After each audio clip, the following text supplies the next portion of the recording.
Would you believe me if I told you there's over $8,000 invested in this vehicle?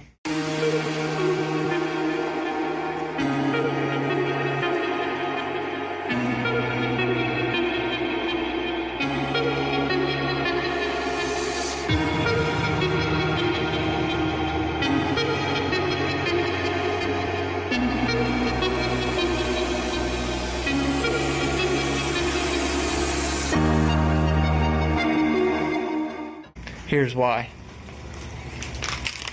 It's got a 3/4 swap.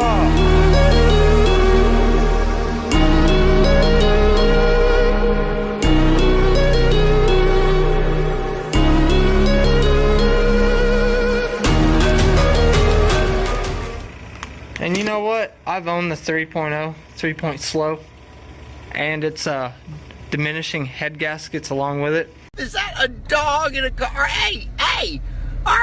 Where'd you learn to drive? I don't blame them one bit at all for doing the swap. I stand right beside them. Even if it costs $18,000, it's worth the not having the headache. Oh no. Oh my God.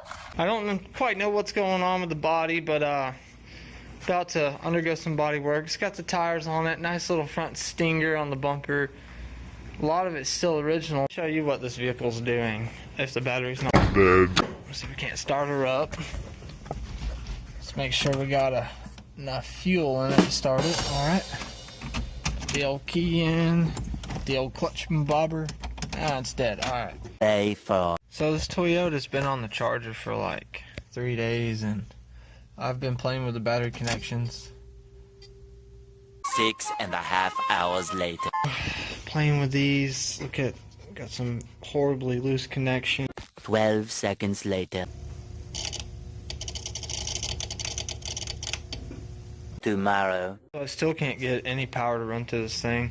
Tomorrow for sure. Ew. Got the green death. 6 hours later. 1 eternity later. It still won't start. It still ain't quite right, but...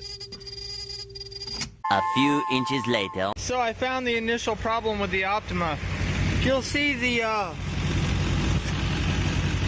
battery pan has that rusted, broken, sharp edge with... Here's the other end of that right there. Alright, so if you see right there, that's where it's contacting the battery. Right there. Chewed a hole in it. So we got a new battery in here. I noticed it doesn't have a mass airflow sensor installed. Totally missing. Nor does it have a map sensor or O2s. Whoever did the swap did it incomplete. We're going to hook that in line and see what results we get.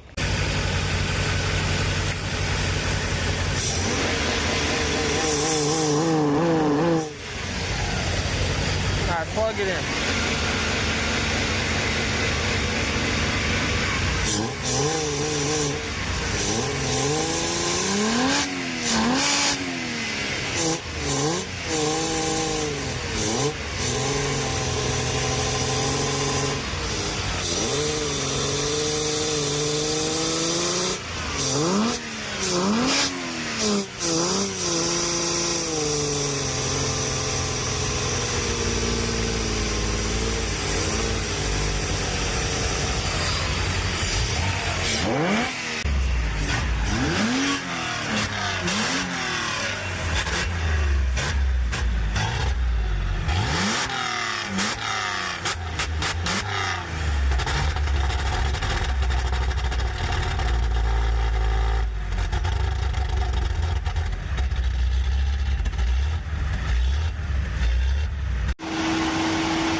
Never in my life, me and Josh have ever seen an air idle control valve rev a motor that high for that long.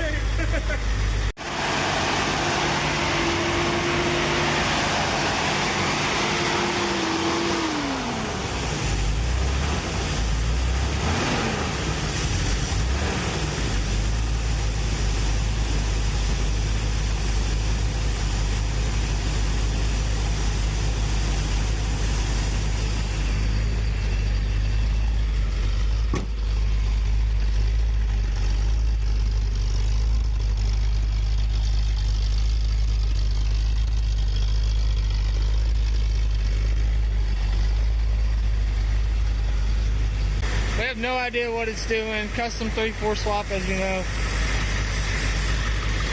Right now, I'm putting in a screw right here on the throttle body. That was missing before.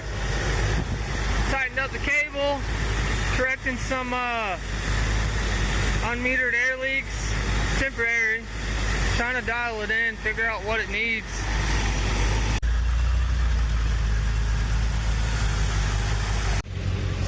Alright, turn the key on, now have voltage, hit the clutch and a lock.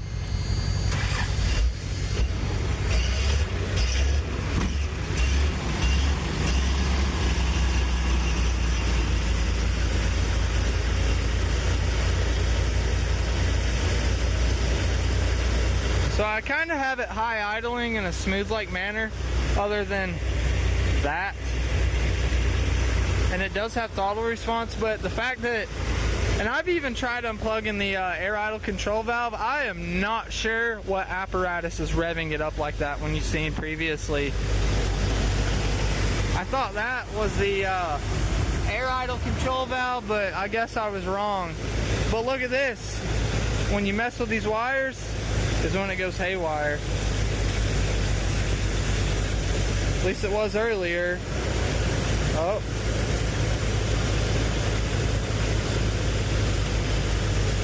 They seem fine now. I don't know what the deal is. Here's the throttle response right now.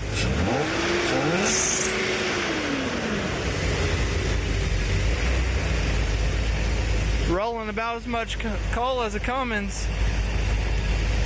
But other than that, and the sporadic idle, there it goes. It's doing pretty good.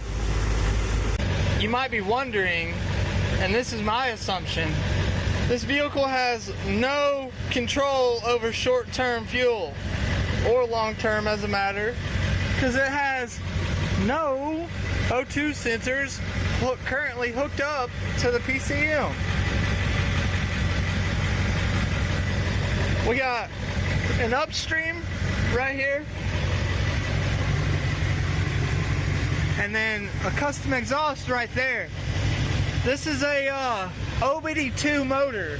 Should have an upstream and a downstream O2 sensor, and it does not. Here's some broken wires wrapped up in the drive shaft. That looks like a reverse light wire. Should probably be up here. Oh, look at that. Plugs right up. So that's fucking E-tape. So that's that. This wire, one wire, that's probably a 4-wheel drive indicator light, I would assume. Can't be that important. It's a dedicated one wire. And that same harness, we have this plug. Kind of looks like an O2 sensor plug.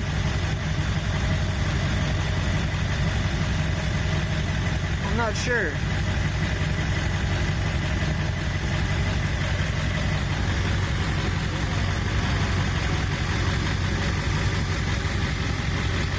Goes back into that main harness.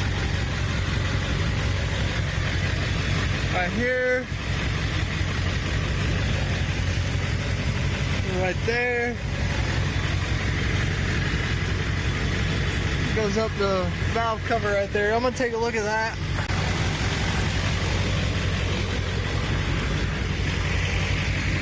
Alright, so here it is going up the valve cover.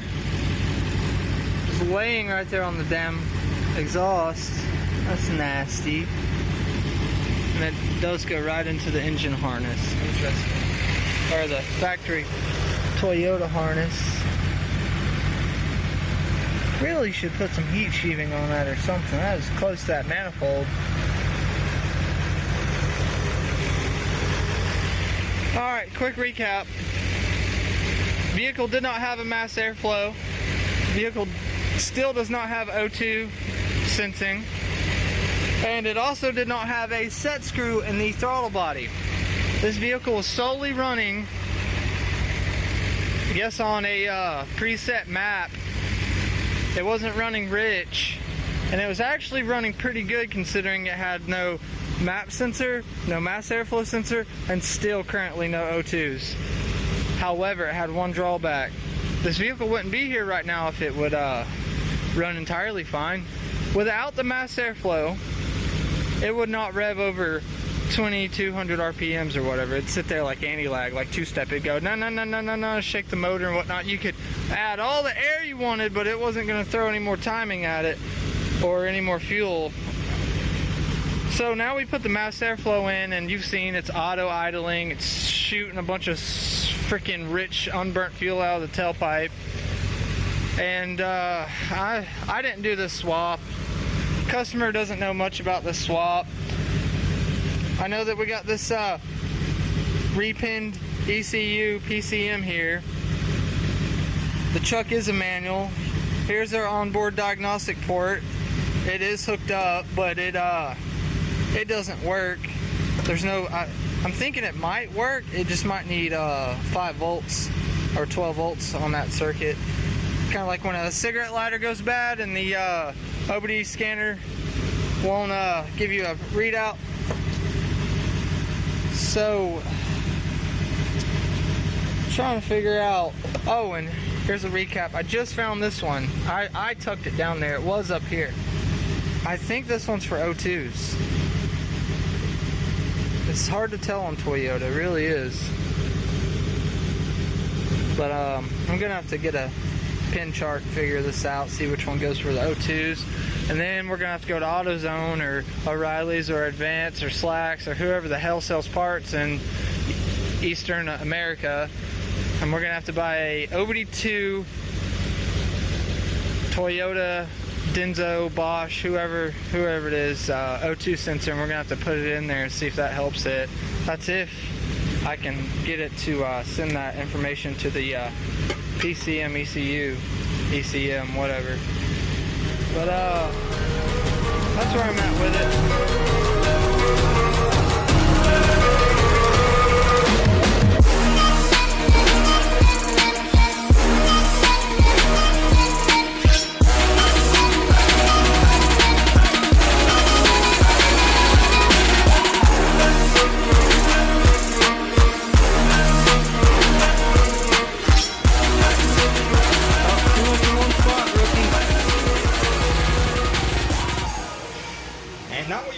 No.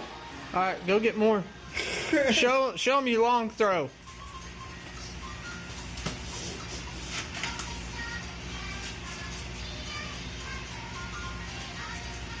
Get closer, Jesus. But I don't think you can hit that spot from back here. Hit it. You about got it. 5 bags of dry sweep later. Yeah, 5. These done went through like 3 pounds. Oh, there was. Come on, dude. Andrew. Gotta get the wet spot. Look, this is the last one, okay? Okay. I need you to get this spot right here. Okay. Shake it. Not one. Alright, hold it. Go forward some to get the next wet spot. Right there. See all the water? There you go, closer. You almost got it. Almost. I think he just doesn't want this to end. Probably. Spreads it better than we can, to be honest. Just watch my head. What's the my red spot? Right here, dude. Dude, you just walked past one. Good job. You're done. You I'll put, let that soak for a little you can bit. put a little right here. Okay. Well, a little more. A little bit more. It's sarcasm, man. Alright, keep going towards your dad. There you go. There you go. You're getting the hang of it now, man. Alright, tell everyone how good of a mechanic you are. Really good. Really good. Look at it. He puts the lid on. I think his generation is going to be a lot better than Ours. Yeah. Alright, come tell him how good of a mechanic you are. Really good. Really Who good. do you work for? Say ACS. AC days. AC Days. Say all call service. All kinds of service. Give us a call anytime for any repair need. Yeah. I mean, he is the boss. Can I get my paycheck now? The money, the money goes to him. Look at them shoes. Can I Look get at them Can shoes. I get my paycheck now? You gonna keep all the money? What are you gonna spend your money on? Boy, who taught you to dance that good?